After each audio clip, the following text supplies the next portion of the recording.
level panjang lah. Oh, alah. Ada kejadian. Apa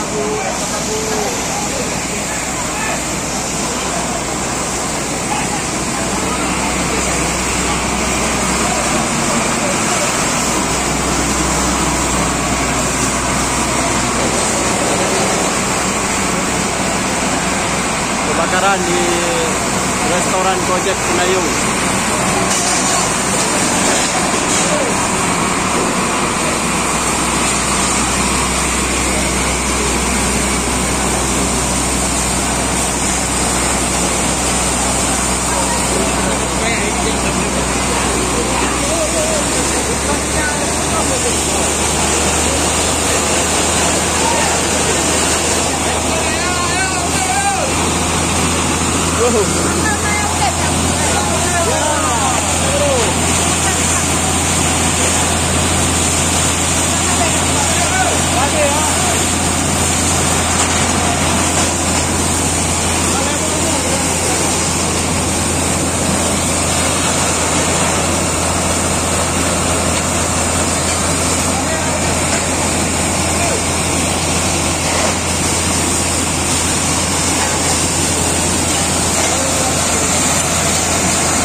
dari sana. Kalau tempat dari sini dari tempat aktif sana. Ya, karena ini kan tertutup kendaraan ini. Yang belakang tuh bahaya. Sama ke situ tuh. Nanti nyambung sana dia.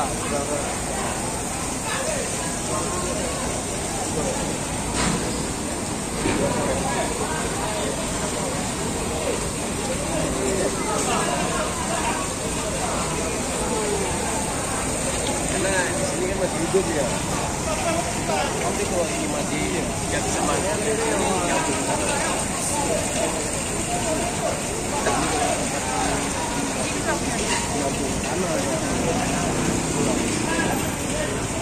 Di sini hidup masih.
Perbantuan.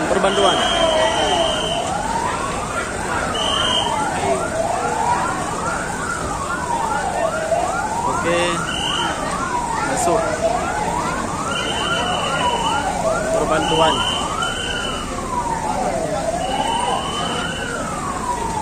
Restu rumah makan Gojek Senayung Banda Aceh. Kebakaran di lantai 3. makin membesar.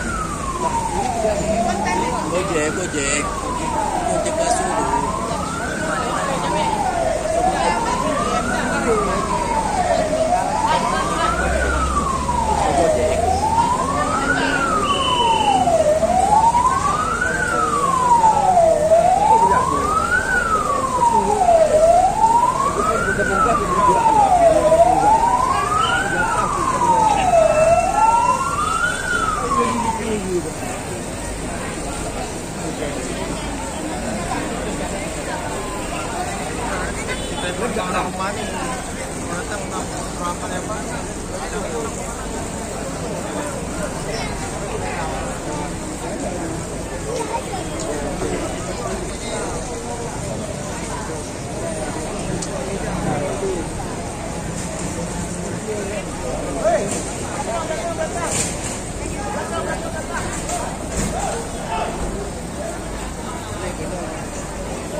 Oke, sekian. Assalamualaikum warahmatullahi wabarakatuh.